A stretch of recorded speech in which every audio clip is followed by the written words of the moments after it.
Seven dogs release हो चुकी है और इस फिल्म में संजय दत्त के साथ हमारे भाईजान सलमान खान भी एक खास कैमियो में नजर आने वाले हैं। तो अगर आप भी इस फिल्म को देखने का सोच रहे हैं तो फिल्म देखने से पहले ये वीडियो एक बार जरूर देख लेना, क्योंकि यहां हम सेवन डॉग्स की पूरी कहानी और इसके इंपॉर्टेंट मोमेंट्स को आसान हिंदी में समझने वाले हैं। और हाँ, इस वीडियो में मैं आपको लाइक और चैनल सब्सक्राइब करने के लिए नहीं बोलूंगा, क्योंकि भाईजान के फैंस तो बिना लाइक और सब्सक्राइब किए वापस जाने वाले नहीं हैं। और अगर कोई लाइक या सब्सक्राइब नहीं करना चाहता तो कोई बात नहीं, बस एक बार हमारे चैनल की दूसरी वीडियोस पर नजर डाल लेना। यहां आपको हर नई फिल्म की एक्सप्लेनेशन वीडियो मिल जाएगी, ताकि फिल्म देखने से पहले या देखने के बाद उसकी पूरी कहानी आसानी से समझ सको। और शायद हमारी वीडियोस देखने के बाद आपको हमारा काम पसंद आ जाए और तब आप खुद ही वीडियो को लाइक करके हमारी छोटी सी फैमिली में अपना नाम लिखवा सकते हैं। तो चलिए बिना ज्यादा समय लगाए शुरू करते हैं सेवन डॉग्स की कहानी। अगर आपको लगता है कि दुनिया की सबसे खतरनाक चीज बंदूक या बम है तो शायद आप पिंक लेडी के बारे में नहीं जानते, क्योंकि सेवन डॉग्स की कहानी शुरू होती है एक ऐसे खतरनाक क्रिमिनल नेटवर्क से जिसके साथ बड़े खिलाड़ी दुनिया के अलग अलग हिस्सों में बैठे हैं। इन 7 लोगों को कहा जाता है सेवन डॉग्स, और इनका सबसे बड़ा हथियार सिर्फ पैसा या हथियार नहीं है, बल्कि एक ऐसा खतरनाक नशीला पदार्थ है जिसका नाम है पिंक लेडी। लेकिन इस पूरी कहानी में सबसे इंटरेस्टिंग बात यह है कि इस पूरे क्रिमिनल नेटवर्क को खत्म करने के लिए इंटरपोल को किसी दूसरे ऑफिसर की नहीं, बल्कि उसी क्रिमिनल की मदद लेनी पड़ती है जिसे वो खुद गिरफ्तार कर चुका है। यानी एक तरफ है इंटरपोल ऑफिसर खालिद अल-जचजी और दूसरी तरफ है गली अबू दाऊद, एक ऐसा आदमी जो खुद 7 डॉग्स ऑर्गेनाइजेशन का हिस्सा रह चुका है। और अब दोनों को मजबूरी में एक ही टीम बनना पड़ता है। तो आखिर ऐसा क्या हुआ कि एक पुलिस ऑफिसर और एक क्रिमिनल को साथ काम करना पड़ा? सेवन डॉग्स असल में कौन है? पिंक लेडी इतनी खतरनाक क्यों है? और सबसे बड़ा सवाल, क्या खालिद और गाली इस पूरी क्रिमिनल ऑर्गेनाइजेशन को खत्म कर पाते हैं? आज हम सेवन डॉग्स की पूरी कहानी और इसके एंडिंग के पीछे छिपे मतलब को समझेंगे। तो कहानी को शुरू से समझते हैं। फिल्म की शुरुआत ही ऐसी होती है कि आपको समझ आ जाता है कि ये कोई नॉर्मल क्राइम थ्रिलर नहीं होने वाली। एक एयरक्राफ्ट के अंदर अराजकता मचा हुआ है और इसी एक्शन के बीच हमारा सामना होता है इंटरपोल ऑफिसर खालिद अल-अज़्ज़ाज़ी से। खालिद कोई ऐसा ऑफिसर नहीं है जो सिर्फ ऑफिस में बैठकर फाइल्स देखता रहे। वो फील्ड में काम करने वाला आदमी है, तेज दिमाग, खतरनाक सिचुएशंस में शांत रहने वाला और जरूरत पड़ने पर किसी भी सीमा तक जाने वाला। उसका टारगेट है गाली अबू दाऊद। गाली एक वांटेड क्रिमिनल है और उसका कनेक्शन सीधे सेवन डॉग्स नाम के इंटरनेशनल क्राइम सिंडिकेट से है। खालिद आखिरकार गाली को पकड़ने में कामयाब हो जाता है और पहली नजर में लगता है कि कहानी यहीं खत्म हो गई। एक क्रिमिनल पकड़ा गया, एक इंटरपोल ऑफिसर ने अपना काम पूरा कर दिया, लेकिन असली कहानी अभी शुरू भी नहीं हुई थी। गाली की गिरफ्तारी के बाद खालिद डिसाइड करता है कि अब वह फील्ड से थोड़ा दूर हो जाएगा। उसकी पर्सनल लाइफ भी है, उसकी शादी होने वाली है, उसकी फियांसे उसका इंतजार कर रही है। लेकिन तभी सिचुएशन अचानक बदल जाती है, क्योंकि लगभग 1 साल बाद सेवन डॉग्स फिर से एक्टिव हो जाता है। और इस बार उनके पास सिर्फ पुराना क्रिमिनल बिजनेस नहीं है, उनके हाथ में है एक नया और बेहद खतरनाक ड्रग, पिंक लेडी। ये ड्रग मिडिल ईस्ट में फैलने वाली है। अगर इसे रोका नहीं गया तो इसका असर सिर्फ किसी एक शहर या एक देश तक सीमित नहीं रहेगा। और यहीं इंटरपोल को एहसास होता है कि जिस आदमी को उन्होंने पहले गिरफ्तार किया था, शायद वही अब उनकी सबसे बड़ी जरूरत है। सेवन डॉग्स के अंदर की दुनिया को खालिद जितना नहीं जानता, गली जानता है। उसे ऑर्गेनाइजेशन के लोगों की जानकारी है, उनके तरीके पता है, उनके कनेक्शंस पता है, और शायद सबसे इंपॉर्टेंट, उसे यह पता है कि इस ऑर्गेनाइजेशन के पीछे कौन लोग हैं। इसलिए खालिद को एक ऐसा डिसीजन लेना पड़ता है जिसे वो शायद खुद कभी नहीं लेना चाहता था। उसे अपने पुराने एनिमी गाली के साथ काम करना पड़ेगा। यहीं से फिल्म की सबसे इंटरेस्टिंग पार्टनरशिप शुरू होती है। एक तरफ खालिद है लॉ और रूल्स पर भरोसा करने वाला ऑफिसर, दूसरी तरफ गाली है क्रिमिनल वर्ल्ड का चालाक और अनप्रिडिक्टेबल आदमी। दोनों एक दूसरे पर भरोसा नहीं करते, लेकिन दोनों का टारगेट एक है, सेवन डॉग्स, और यही चीज दोनों को एक साथ बांध देती है। अब सवाल यह है कि सेवन डॉग्स आखिर हैं कौन? जैसा कि नाम से पता चलता है, ये कोई छोटी मोटी गैंग नहीं है। ये एक इंटरनेशनल क्रिमिनल सिंडिकेट है जिसके साथ बड़े प्लेयर्स हैं। इन लोगों का नेटवर्क अलग अलग देशों में फैला हुआ है और फिल्म इन क्रिमिनल्स को एक ग्लोबल थ्रेट की तरह प्रेजेंट करती है। इनका नया सबसे बड़ा प्रोडक्ट है पिंक लेडी, और इस ड्रग को मिडिल ईस्ट में फैलाने की कोशिश की जा रही है। खालिद और गाली के सामने अब एक रेस अगेंस्ट टाइम शुरू हो जाती है।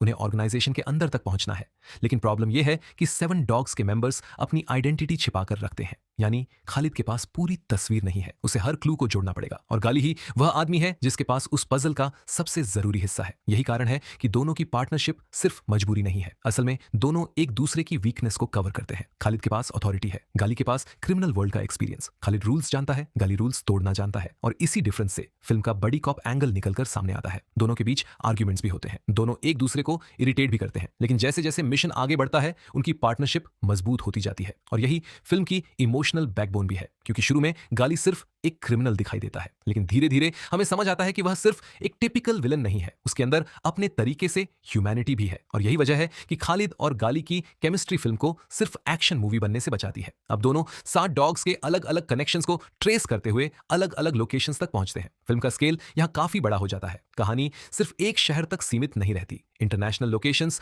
Different criminal players, different action sequences और हर जगह एक ही सवाल, अगला डॉग कौन है। यही फिल्म में कई बड़े इंटरनेशनल एक्टर्स भी सामने आते हैं। मोनिका बेलुची एक इंपॉर्टेंट क्रिमिनल फिगर के रूप में दिखाई देती है। इसके अलावा जियानकार्लो एस्पोसिटो, मार्टिन लॉरेंस और मैक्स हुआंग जैसे इंटरनेशनल नेम्स भी इस क्रिमिनल वर्ल्ड का हिस्सा है। और यहीं बॉलीवुड कनेक्शन भी आता है। संजय दत्त फिल्म में रंजीत का रोल निभाते हैं और सलमान खान जौहार के रूप में दिखाई देते हैं। लेकिन यहां एक बात क्लियर करना जरूरी है, अगर आपने सिर्फ सलमान खान और संजय दत्त के नाम देखकर फिल्म शुरू की है तो आपको थोड़ा सरप्राइज हो सकता है, क्योंकि फिल्म के एक्चुअल सेंट्रल कैरेक्टर्स खालिद और गाली हैं। सलमान खान, संजय दत्त की अपीयरेंसेस कंपैरेटिवली छोटी हैं, फिर भी उनकी प्रेजेंस फिल्म के इंटरनेशनल एक्शन स्पेक्टिकल को बड़ा बनाती है। खासकर संजय दत्त की रंजीत वाला अंदाज काफी अलग फ्लेवर देता है। और फिर भाईजान की बात ही अलग है। सलमान भाई जिस फिल्म में भी कामियो करते दिखाई देते हैं वो तो ब्लॉकबस्टर ही जाती है। अब वापस आते हैं खालिद और गाली पर। दोनों को एक साथ काम करते हुए सिर्फ क्रिमिनल से नहीं लड़ना है, उन्हें यह भी पता लगाना है कि 7 डॉग्स का मिडिल ईस्ट ऑपरेशन आखिर किस लेवल तक पहुंच चुका है। क्योंकि पिंक लेडी सिर्फ एक ड्रग नहीं है, ये पूरी ऑर्गेनाइजेशन की पावर का सिंबल बन चुकी है। अगर इसका डिस्ट्रीब्यूशन सक्सेसफुल हो जाता है तो 7 डॉग्स का इन्फ्लुएंस कई गुना बढ़ सकता है। और यही रीजन है कि खालिद के लिए यह मिशन पर्सनल भी होता जा रहा है। वह जानता है कि अगर उसने गलती की तो इनोसेंट लोगों की जिंदगी बर्बाद हो सकती है। लेकिन गाली की थिंकिंग अलग है। वह क्रिमिनल वर्ल्ड को अंदर से जानता है, इसलिए कई बार उसका तरीका खालिद को पसंद नहीं आता और कई बार खालिद की स्ट्रिक्ट अप्रोच गली को बेवकूफी लगती है। फिर भी दोनों आगे बढ़ते रहते हैं, क्योंकि पीछे हटने का मतलब है 7 डॉग्स को जीतने देना। फिल्म का बड़ा हिस्सा इसी कैट एंड माउस गेम पर चलता है। खालिद और गाली एक क्लू पकड़ते हैं, फिर एक नया क्रिमिनल सामने आता है, फिर एक्शन शुरू होता है और उसके बाद अगला क्लू मिलता है। यानी कहानी एक सीधी लाइन में नहीं चलती, ये धीरे धीरे पूरे सिंडिकेट की लेयर खोलती है। और जैसे जैसे वे आगे बढ़ते हैं उन्हें पता चलता है कि इस नेटवर्क के पीछे सिर्फ 1-2 क्रिमिनल्स नहीं है, ये एक केयरफुली कनेक्टेड इंटरनेशनल ऑपरेशन है। और यही वजह है कि फाइनल कॉन्फ्रंटेशन तक पहुंचना इतना मुश्किल है। अब बात करते हैं फिल्म के एक्शन की। 7 डॉग्स की सबसे बड़ी स्ट्रेंथ इसकी कहानी नहीं बल्कि इसका स्केल है। फिल्म को आदिल एल आरबी और बिलाल फलाह ने डायरेक्ट किया है। इन दोनों ने बैड बॉयज फ्रेंचाइज पर भी काम किया है, इसलिए फिल्म में आपको हॉलीवुड स्टाइल एक्शन की साफ झलक दिखाई देती है। High speed chases, shootouts, explosions, hand to hand fights और कई ऐसे सीक्वेंसेस जिनका पर्पस साफ है, आपको सीट पर बैठाए रखना। फिल्म की शूटिंग में बड़े स्केल के एक्सप्लोजंस भी इस्तेमाल किए गए और प्रोडक्शन ने एक्सप्लोसिव एक्शन के लिए रिकॉर्ड्स भी बनाए। इसलिए जब कोई एक्शन सीक्वेंस शुरू होता है तो फिल्म पीछे नहीं हटती। कैमरा घूमता है, कैरेक्टर्स दौड़ते हैं, व्हीकल्स क्रैश होते हैं और हर कुछ मिनट बाद सिचुएशन और बड़ी होती जाती है। लेकिन यहाँ एक इंटरेस्टिंग बात है, इतने बड़े एक्शन के बीच कहानी की इमोशनल सेंटर फिर भी खालिद और गाली ही रहते हैं। क्योंकि आखिरकार सवाल ये नहीं है कि कौन ज्यादा गोली चला सकता है, सवाल यह है कि क्या 2 ऐसे लोग जो एक दूसरे पर भरोसा तक नहीं करते एक साथ मिलकर इतनी बड़ी ऑर्गेनाइजेशन को हरा सकते हैं। और यही फिल्म का टाइटल भी इंटरेस्टिंग हो जाता है। 7 डॉग्स सिर्फ 7 क्रिमिनल्स का नाम नहीं है, ये एक पूरा क्रिमिनल सिस्टम है। एक ऐसा सिस्टम जिसमें हर मेंबर की अपनी भूमिका है और अगर एक मेंबर गिरता भी है तो बाकी नेटवर्क तुरंत खत्म नहीं होता। इसीलिए खालिद और गाली को सिर्फ एक आदमी को पकड़ना काफी नहीं है, उन्हें पूरे नेटवर्क को तोड़ना है। अब कहानी अपने अंतिम हिस्से की तरफ बढ़ती है। खालिद और गाली आखिरकार उस नेटवर्क के बड़े प्लेयर्स तक पहुंचते हैं और यहाँ मोनिका बेलुची का कैरेक्टर जूलिया लियोने सामने आता है। जूलिया इस क्रिमिनल नेटवर्क की सबसे बड़ी फिगर्स में से एक है। अब मिशन का स्कोप और बड़ा हो जाता है, क्योंकि अब दोनों को सिर्फ किसी छोटे ऑपरेटर को पकड़ना नहीं है, उन्हें उस पावर स्ट्रक्चर तक पहुंचना है जो पूरी ऑपरेशन को कंट्रोल कर रहा है। यहीं से फाइनल कॉन्फ्रंटेशन की तैयारी शुरू होती है। खालिद के पास लॉ है, गाली के पास अंदर की जानकारी और सामने है एक ऐसा नेटवर्क जिसके पास मनी, वेपन्स, मैन पावर और इंटरनेशनल कनेक्शंस है। अब दोनों को अपनी डिफरेंसेस भूलकर पूरी तरह एक टीम की तरह काम करना पड़ता है और यही वह पॉइंट है जहां उनकी पार्टनरशिप का असली टेस्ट होता है। शुरुआत में खालिद को लगता था कि गाली सिर्फ एक क्रिमिनल है जिसे इस्तेमाल करके मिशन पूरा किया जा सकता है, लेकिन अब सिचुएशन बदल चुकी है। गाली सिर्फ एक सोर्स नहीं रहा, वह मिशन का एक्टिव हिस्सा बन चुका है और खालिद भी धीरे धीरे समझने लगता है कि गाली को अंडर एस्टिमेट करना सबसे बड़ी गलती होगी। इसी पार्टनरशिप की वजह से दोनों उस लेवल तक पहुंचते हैं जहां वे 7 डॉग्स के नेटवर्क को चैलेंज कर सके। अब सबसे बड़ा सवाल आता है, क्या पिंक लेडी का डिस्ट्रीब्यूशन रुकता है? क्या 7 डॉग्स पूरी तरह खत्म हो जाते हैं? और क्या खालिद और गाली इस मिशन से जिंदा बाहर निकलते हैं? फिल्म का क्लाइमैक्स इसी सेंट्रल मिशन के इर्द गिर्द है। खालिद और गाली का 7 डॉग्स नेटवर्क को डिसमेंटल करने का प्रयास और पिंक लेडी के खतरे को रोकना। जो चीज साफ है वो ये है कि फिल्म का कोर कॉन्फ्लिक्ट खालिद और गली की अनलकी अलायंस और 7 डॉग्स के खिलाफ उनकी फाइट है। और यही वजह है कि फिल्म का एंडिंग सिर्फ एक विलन को हराने से ज्यादा इंपॉर्टेंट है, क्योंकि इस कहानी में असली जीत तब होगी जब पूरा क्रिमिनल नेटवर्क टूटे और पिंक लेडी का थ्रेट खत्म हो। यानी खालिद का मिशन सिर्फ गाली को पकड़ना नहीं रह जाता, अब उसका मिशन है उस आदमी के साथ मिलकर काम करना जिसे वह खुद एक समय क्रिमिनल मानकर गिरफ्तार कर चुका था। और यही आयरनी पूरी फिल्म की सबसे बड़ी बात है। एक ऑफिसर और एक क्रिमिनल दोनों ऑपोजिट साइड्स पर थे, लेकिन जब उससे भी बड़ा खतरा सामने आया तो दोनों को अपनी पुरानी लड़ाई रोकनी पड़ी। यही वजह है कि 7 डॉग्स को सिर्फ एक क्राइम मूवी की तरह देखना थोड़ा अधूरा होगा। असल में ये एक बड़ी एक्शन थ्रिलर है जहां 2 बिल्कुल अलग पर्सनालिटीज को एक कॉमन एनिमी के सामने खड़ा कर दिया जाता है। खालिद ऑर्डर को रिप्रेजेंट करता है, गाली केओस को, लेकिन मिशन के दौरान दोनों के बीच की बाउंड्री धीरे धीरे ब्लर होने लगती है। और शायद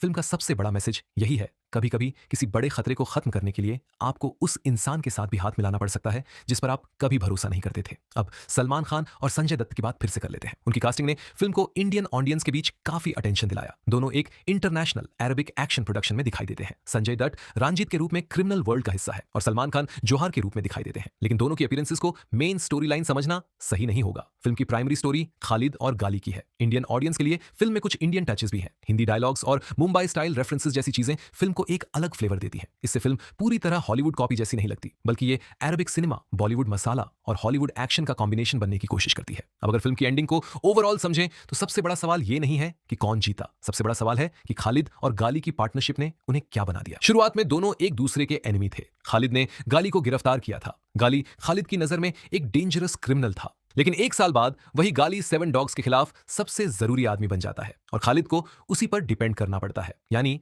जिस आदमी को सिस्टम ने क्रिमिनल समझकर बंद किया, वही सिस्टम को बचाने में मदद करता है। और यही आयरनी इस फिल्म को इंटरेस्टिंग बनाती है। दूसरी तरफ 7 पावरफुल क्रिमिनल्स, एक इंटरनेशनल नेटवर्क और एक नया ड्रग जो पूरे रीजन में फैलने वाला है। इसलिए फिल्म का स्केल लोकल क्राइम से निकलकर इंटरनेशनल थ्रेट तक पहुंच जाता है और इसी वजह से कहानी रियाद से लेकर इंटरनेशनल लोकेशंस तक जाती है। अब अगर आप सोच रहे हैं कि फिल्म परफेक्ट है या नहीं, तो यहां आंसर थोड़ा मिक्स्ड है। एक्शन के मामले में फिल्म बहुत एम्बिशियस है। मैंने इसकी large scale action, camera work, explosions और सेट पीसेस की तारीफ की है, लेकिन स्टोरी के मामले में इसे प्रिडिक्टेबल लगती है। यानी फिल्म का सबसे बड़ा वेपन उसका स्क्रीन प्ले नहीं, उसका स्पेक्टिकल है। आप अगर कॉम्प्लिकेटेड मिस्ट्री या डीपली लेयर्ड क्राइम ड्रामा देखने जा रहे हैं तो शायद आपको कहानी थोड़ी सिंपल लगे, लेकिन अगर आपको बड़े explosions, international locations, action sequences और बड़ी कॉप केमिस्ट्री पसंद है तो 7 डॉग्स काफी एंटरटेनिंग एक्सपीरियंस दे सकती है। और यही वजह है कि रिव्यूज में भी इसकी रेटिंग्स मिक्स्ड लेकिन जनरली एक्शन फोकस्ड रही है। अब आते हैं उस फाइनल सवाल पर, 7 डॉग्स का एंडिंग आखिर हमें क्या बताता है। एंडिंग का सेंट्रल आइडिया यही है कि खालिद और गाली की पार्टनरशिप सिर्फ एक टेम्पोररी अरेंजमेंट नहीं रह जाती।